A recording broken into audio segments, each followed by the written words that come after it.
had 2 sons. The younger son told his father, "I want my share of your estate now before you die." So his father agreed to divide his wealth between his sons. A few days later, this younger son packed all his belongings and moved to a distant land, and there he wasted all his money in wild living. About the time his money ran out, a great famine swept over the land, and he began to starve. He persuaded a local farmer to hire him, and the man sent him into his fields to feed the pigs. The young man became so hungry that even the pods he was feeding the pigs looked good to him, but no one gave him anything. When he finally came to his senses, he said to himself, "At home, even the hired servants have food enough to spare, and here I am dying of hunger. I will go home to my father and say, 'Father, I have sinned against both heaven and you, and I am no longer worthy of being called your son. Please take me on as a hired servant.'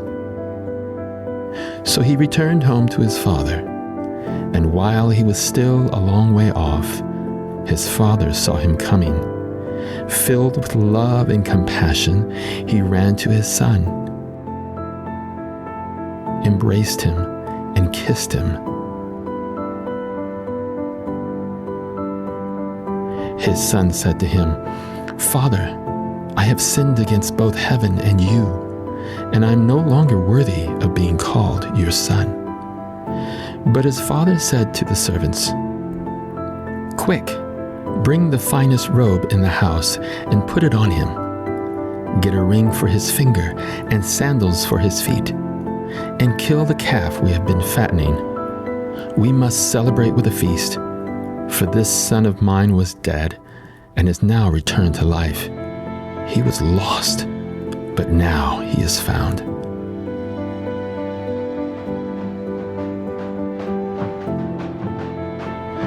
So the party began.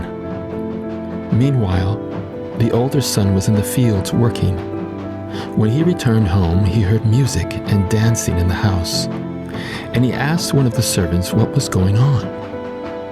"Your brother is back," he was told, "and your father has killed a fattened calf. We are celebrating because of his safe return." The older brother was angry and wouldn't go in.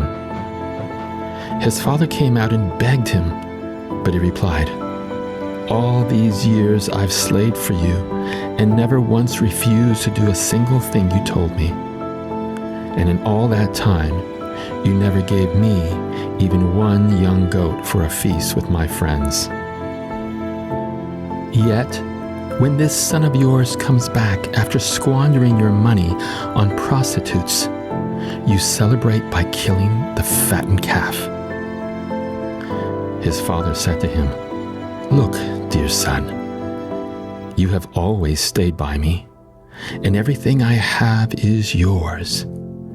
We had to celebrate this happy day, for your brother was dead and has come back to life. He was lost, but now he is found."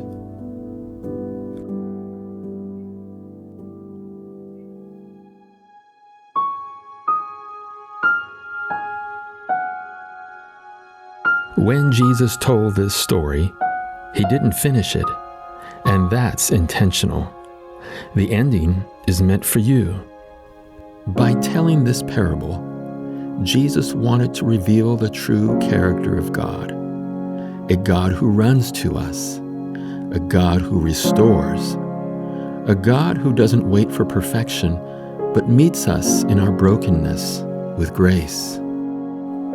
The son came home expecting shame, but instead he was embraced, clothed, and restored as he was welcomed back into the family.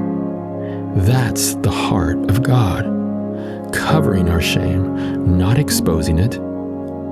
You might see yourself as the younger son, wanting to come back, but unsure how God will receive you. Or maybe you relate more to the older brother, struggling to understand how grace can be given so freely. But this story invites all of us to see God as He truly is, loving, compassionate, full of grace and mercy, ready to receive. So the question is, how will your story continue? Will you come home?